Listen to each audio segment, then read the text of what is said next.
Salut à toutes et à tous, c'est Ilyes. On se retrouve aujourd'hui pour une nouvelle interview en compagnie d'Abdul Abdouragimov, le Lazy King qui va affronter Jack Grant en Common Events du PFL Paris édition numéro 2. Il s'était imposé en septembre 2023 par soumission au premier round lors de la première édition. C'était contre Brad Wheeler. Abdul, comment tu vas? Bonjour, bonsoir, salam alaikum. Ici Lazy King avec Ilyas MKT. Alhamdulillah, on va très bien. Et vous, monsieur, comment allez-vous? Alhamdoulilah, tout va très très bien. C'est un plaisir de pouvoir discuter avec toi. On est un petit peu plus de 24 heures de ton prochain combat qui se le déroule, je le rappelle une nouvelle fois, au PFL Paris numéro 2. Euh, Au niveau de la pesée, tout s'est bien passé. Hier, tu étais légèrement au-dessus de 77 kilos. Aujourd'hui, ce matin, tu as validé la pesée à 77 kilos. Un petit peu moins même d'ailleurs que 77 kilos, Abdoul. 76-9. Ouais, exactement, très précis comme chiffre. J'imagine que le cutting, comme d'habitude, il s'est très bien passé, c'était plutôt maîtrisé.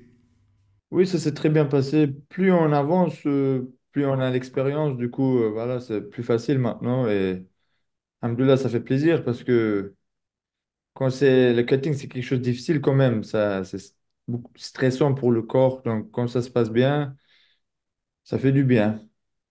J'imagine, mais toi, je sais que bah, c'est pas la première fois qu'on discute ensemble, toi et moi.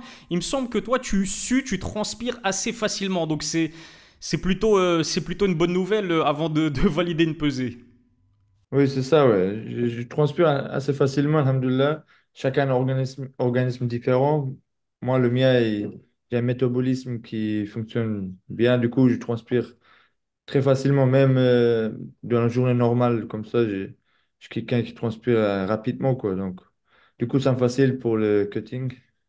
En tout cas, t'as l'air en forme. Donc, la première partie de ton contrat, elle est accomplie, c'est-à-dire la pesée, ça, on met ça derrière nous. J'aimerais savoir aussi, Abdoul, avant de parler de ton adversaire Jack Grant, comment elle s'est passée ta préparation? Est-ce que tu as changé quelque chose, peut-être par rapport à d'habitude, ou c'était du classique? Non, c'est comme toujours. Mon game plan, ça reste toujours un peu pareil, parce que j'ai un style un peu universel, on va dire. Moi, dans ma tête, j'essaie de faire toujours du MMA. Donc, certes, moi, je suis plus spécialiste au sol. Mais vu que c'est des MMA, donc j'essaie toujours de commencer le combat debout, faire des choses, des frappes dessous, des choses comme ça. Et après, quand c'est le moment, bah, rentrer quoi, au sol. Du coup, bah, vu que c'est toujours le même game plan, qui que soit l'adversaire, c'est pour ça, la prépa aussi, c'est un peu pareil. On change quelques détails par rapport à l'adversaire. Voilà, si. Ah, il faut faire juste attention à ça et ceci, c'est juste ça, quoi. Et du classique, comme on dit, on ne change pas une équipe qui gagne. Et jusqu'à présent, tes préparations, bah, elles t'ont toujours mené vers la victoire. Donc, il n'y a pas de raison de changer. Il y a quelques instants, je te parlais de ton poids. Donc, le fait que tu aies validé ta pesée. Ton combat contre Grant va se faire chez les powerlifters. Mais je sais pas si tu t'en souviens, Abdoul, on s'était croisé. Ou plutôt, non, c'était pas quand on s'est croisé que tu m'avais dit ça. Mais il me semble que c'était avec Clément Marcoux. Toi et lui, vous aviez parlé du fait que c'était possible que tu évolues chez les poids légers à moins de 70 kilos. Est-ce que c'est toujours à l'ordre du jour ou plus du tout? Oui, c'était le plan, en fait. On voulait faire le tournoi au PFL en -70. Mais du coup, ça a changé parce que le premier combat du tournoi, c'était au mois de Ramadan. Mhm. Et moi, je pensais que ça allait être fin avril, après le Ramadan. Du coup, je dis, voilà, du coup, je peux pas participer parce que moi, personnellement, j'aime pas combattre pendant le Ramadan. Donc, ça a changé tous les plans, quoi. Donc, maintenant, ça va être pour cette année des super fights, comme celui-ci qu'on va faire, Inch'Allah, demain. Et ça me convient aussi. Ils m'ont proposé un bon contrat et maintenant, on va faire comme ça. Parfait. 77 kilos, c'est vraiment ta catégorie de prédilection. C'est la catégorie dans laquelle tu te sens le mieux. Oui, moi, je préfère parce que je ne veux pas quitter beaucoup. Mhm. Parce que même si peut-être je vais réussir, mais j'ai jamais fait vraiment 70 besoin pour un combat réel, tout ça. Donc, je ne sais pas. Il y a toujours le doute quand même. Et je sais que c'est difficile. Donc, je me dis, si je veux faire ça, bah, j'aimerais faire ça pour quelque chose de Mhm. grand, pour un grand combat, ou c'est un combat, je sais pas, avec quelqu'un de très connu, ou je sais pas, quelque chose qui est motivant, qui est excitant, quoi. Parce que Ouais, un sinon, challenge. je suis pas assez motivé pour faire, pour souffrir autant quand même, tu vois. Ouais, non, je comprends ce que tu veux dire. C'est-à-dire que tu attends un challenge, un défi plutôt intéressant pour pouvoir te motiver à descendre jusque 70 kilos. Parce que 70 kilos, entre 70, entre les légers et les poids welter, il y a quand même 7 kilos de différence. La solution, ça pourrait peut-être être une catégorie entre les deux. J'ai entendu dire que l'UFC réfléchissait peut-être à faire une catégorie entre les poids welter et les poids légers. Mais bref, je m'égare un petit peu du sujet. Revenons sur ton prochain combat, Abdul. Tu vas affronter Jack Grant. Il a combattu au Bellator, au Brave, au Cage Warriors. Depuis 2017, en fait, je sais pas si tu es au courant, mais il n'a perdu que contre Jai Herbert, Agi Serdari et Yann Gary. Donc c'est quand même des beaux noms sur la scène mondiale du MMA. Il compte 10 victoires par soumission et 8 KO et TKO à son actif. Est-ce que tu dirais que c'est l'adversaire pour l'instant dans ta carrière le plus coriace sur le papier en tout cas? Non, sur le papier, j'ai eu des adversaires plus dangereux que ça, plus sérieux, tout ça. Donc, sur le papier, non. Après, bien sûr, il faut voir en réel, parce Mhm. que ça veut rien dire des fois. Donc, voilà, on se prépare comme toujours. J'ai une mentalité j'aime pas sous-estimer l'adversaire ni le surestimer. Donc, je m'approche en restant assez neutre dans la tête et on va essayer de faire tout ce qu'on connaît, quoi. Aratic, pour toi, c'est au-dessus de Jack Grant. Déjà au niveau du poids, ça c'est sûr que c'est au-dessus, mais tu dirais il est plus dangereux, peut-être Aratic que pourrait l'être Jack Grant. Oui, oui, moi perso, je trouve qu'il est plus dangereux parce que déjà, il est plus physique Ouais. et aussi c'est quelqu'un assez intelligent quand même. Et Mhm. c'est quelqu'un qui est courageux parce qu'il n'a pas peur des coups, par exemple. Mhm. Tu vois, debout, on va envoyer, striker avec des gens, rester debout. Et même au sol, tu as vu, il panique pas. Donc, Mhm. même si c'est pas un spécialiste de grappling, ça reste quelqu'un de très dangereux, quoi. Donc, voilà. Ouais, c'était un truc de fou ce combat contre Aratic. J'étais devant mon écran. Moi, je me souviens de la soumission que tu as placée dans les derniers instants de ce combat. Et tu es devenu double champion. Ares à l'époque était devenu champion chez les poids moyens. Aratic, il me semble qu'il est devenu champion au KSW hein, il y a pas très longtemps. Oui, c'est ça. Il y a peut-être la semaine dernière, il a fait un tournoi en KSW. Du coup, il a gagné 2 combats dans la soirée. Et du coup, il est devenu champion en 93 même. Une autre caté encore plus, plus haut. Du coup, bah, pour nous, c'est une bonne pub pour nous et on se dit, ah ouais, ça fait du bien. Même moi, je me dis, comment j'ai fait pour gagner lui là? T'as battu un sacré adversaire en plus de cela qui est extrêmement lourd. Toi, tu combats chez moins 77 pour l'instant. Lui, au KSW, là, il a moins de 93, deux catégories de différence entre vous. C'est vraiment incroyable pour moi. Jusqu'à présent, c'est clairement ta victoire la plus incroyable. Qu'est-ce que t'en penses, Abdul? Oui, moi, pareil. C'est le combat, voilà, c'était vraiment en plus dramatique. Donc, Hmm. c'était le plus chaud, quoi. Ouais, effectivement. Tu restes sur un bilan en tout cas exceptionnel, incroyable de 7 finishes consécutifs, la majorité par soumission. De son côté, Jack Grant, tu le sais, il n'a jamais été soumis de sa carrière.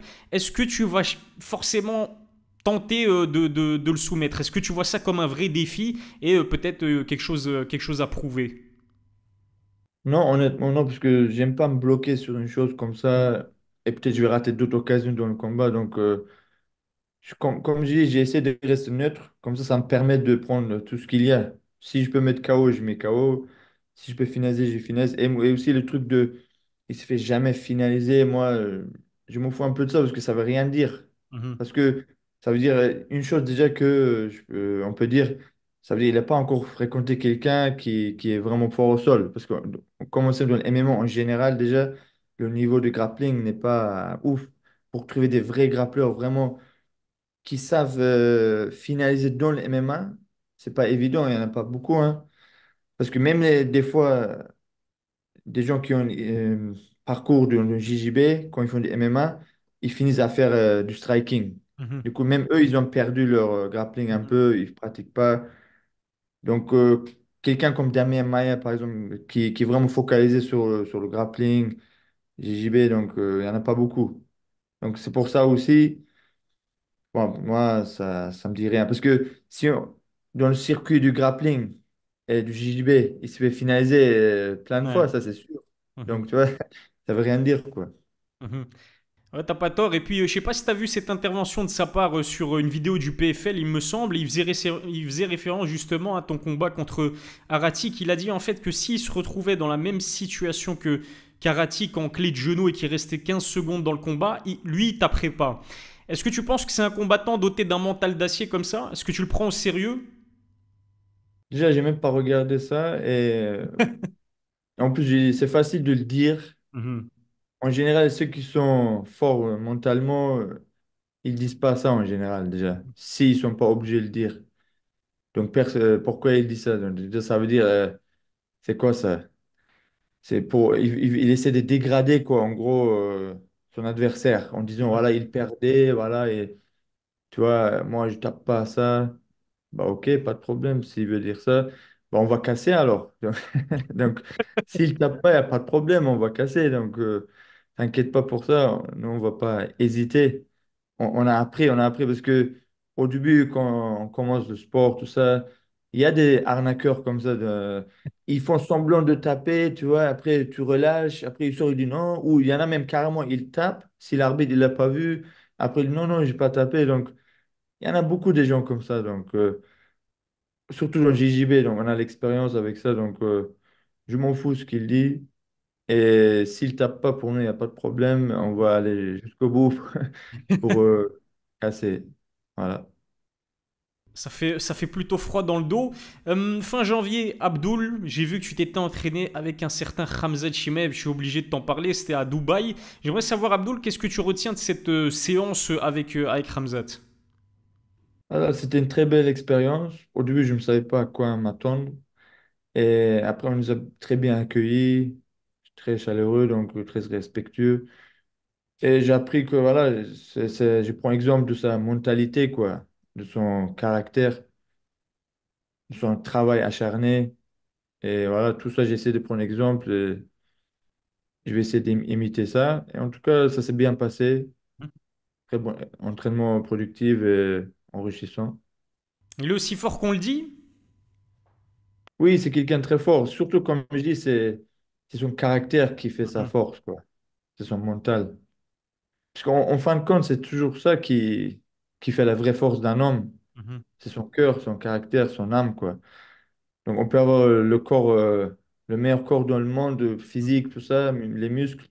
Mais si derrière ça, il n'y a pas l'âme et le cœur, mhm, bah, ça sert à rien, quoi. Non, parce que dans le monde, il y a beaucoup de gens qui sont plus forts que moi, physiquement, on va dire, et même techniquement, tu vois, athlétiquement, ils sont plus costauds, ils sont là, mais forcément, ils réussissent pas. mhm, Parce qu'il y a quelque chose qui manque. C'est mhm. peut-être leur attitude négative, leur mental, ils veulent pas prendre des risques, ils sont là. Donc, tout ça, ça joue, quoi. T'as toujours été très très fort techniquement, notamment au sol, Abdul, mais est-ce que tu dirais que depuis le début de ta carrière, c'est surtout justement sur l'aspect mental que tu as le plus évolué? Oui, je trouve, psychologiquement, j'ai évolué. Parce qu'avant, c'était différent. On va dire, j'étais incertain beaucoup, j'ai hésitant. Bah, plus j'avance, plus j'arrive à être plus sûr de moi, quoi. Mais ça c'est un travail qui n'est pas fini encore parce que ça va être pour toute la vie, quoi. Donc, c'est un travail en continu. Donc, on ne lâche pas l'affaire. Et des fois même, il y a des choses, par contre, dans le passé qui étaient meilleures que maintenant. Donc, quand tu es trop conscient, ce n'est pas bien non plus, des fois. Mhm, Donc, mhm, parce que l'inconscience, d'un côté, est bien, des fois. Parce qu'au ouais, début, je me cassais pas la tête, je prenais les combats, je regardais même pas trop c'est qui l'adversaire, tout ça, genre on rentre dedans quoi. mhm, On est inconscient, on s'imagine pas, on se dit pas ah oui lui, en fait c'est un ancien champion de ça, en fait il a l'expérience, il a fait ça, ceci. On rentre dedans et on fait notre truc automatiquement les choses qu'on sait et ça passe bien. Et mhm, le moment quand tu commences à trop réfléchir justement à prendre au sérieux, à se dire, OK, maintenant, il faut faire comme ça. Ah, il est sérieux, il faut faire attention. Ah là, du coup, on commence à hésiter dans le combat. mhm, On se dit, OK, peut-être je vais pas faire ça. Ou... Du coup, il faut essayer de trouver juste, mais c'est là que maintenant, j'essaie d'équilibrer. mhm, On a avancé, mais vu que je suis conscient, il y a un côté aussi, il faut que je me relâche aussi. Donc, il ouais, faut devenir en fait un peu inconscient et conscient. Donc, mhm, mhm. c'est ça qu'on essaie d'équilibrer aujourd'hui. Ouais, avoir un minimum de lâcher prise, hein, c'est ce que tu veux dire. Voilà, voilà. Exactement. Et pour revenir à ce que je te disais sur Hamza, j'aimerais aussi savoir, Abdul, la connexion entre toi et lui, elle s'est faite comment? Lui, déjà, on s'est croisés avant dans l'organisation Brave Mhm. et on combattait ensemble dans cette organisation. Du coup, il y a eu des moments où on s'est croisés là-bas. Et sur Internet, des fois, on s'est écrivait aussi un peu. Et après, c'était tout. Et, et là, Clément Marcoux, avec Baki, quand il s'entraînait là-bas à Dubaï, donc bah, Mhm. pareil, il est rentré en contact avec lui aussi un peu là-bas. Et du coup, grâce à Baki, bah, il y a eu la connexion et il a organisé le rencontre, quoi.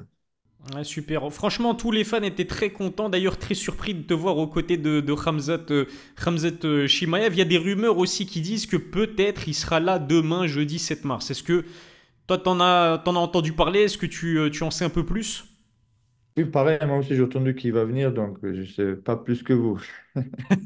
Ok, bah on verra bien demain, du coup. Et ce qu'il faut dire aussi, Abdoul, et je pense que toi-même tu en es conscient, mais c'est vrai que on parle très peu de ton combat et des autres combats du PFL Paris. C'est dû à quoi? C'est dû justement au main event entre Cédric Doumbé et Baïsangour Shamsudinov. Je sais pas si tu t'en souviens, mais l'année dernière, pour ton premier combat au PFL, je t'avais posé la même question. Je t'avais dit que généralement, toi, à l'Ares Fighting, t'es habitué à être la tête d'affiche et lors de Cédric Doumbé vs Jordan Zebo, c'était moins le cas. Tu m'avais dit que ça te dérangeait pas plus que ça. Est-ce que c'est toujours le cas? Est-ce que ça t'arrange même de ne pas être forcément sur le devant de la scène pour cet événement? Oui, c'est un peu pareil. Après, bien sûr, c'est toujours mieux être main event, ça fait un Mhm. peu plus beau gosse, on va dire, mais ça me convient aussi, des fois, tu vois, être dans l'ombre, quoi. Des Mhm. fois, la silence est bien, des fois, donc le Mhm. calme, donc on est bien, en fait, tranquille. Donc, de toute façon, pour chaque chose, il y aura son moment, donc peut-être le prochain, c'est moi, main event, ou on sait jamais. Donc, Mhm. faut savoir profiter de l'instant et voir les côtés positifs. Donc, Mhm. j'essaie de faire ça, quoi. Parce que si je me dis, ah non, pourquoi c'est pas moi, tout ça, bah, ça sert à rien, quoi. Au contraire, ça va juste me casser encore plus, quoi. Mhm. Donc, on dit alhamdoulilah et on profite de ce qu'on a. Déjà, c'est bien comme un event, parce Ah qu'on oui. pourrait être déjà pas du tout sur la carte. Donc, c'est très bien. Ah non, c'est excellent. Comme main event contre Jack Grant. Et d'ailleurs, tu vas participer à la conférence de presse qui aura lieu tout à l'heure, hein. Ouais. Bah, c'est top. C'est top. On compte sur toi pour seal de show, comme ils disent les Américains.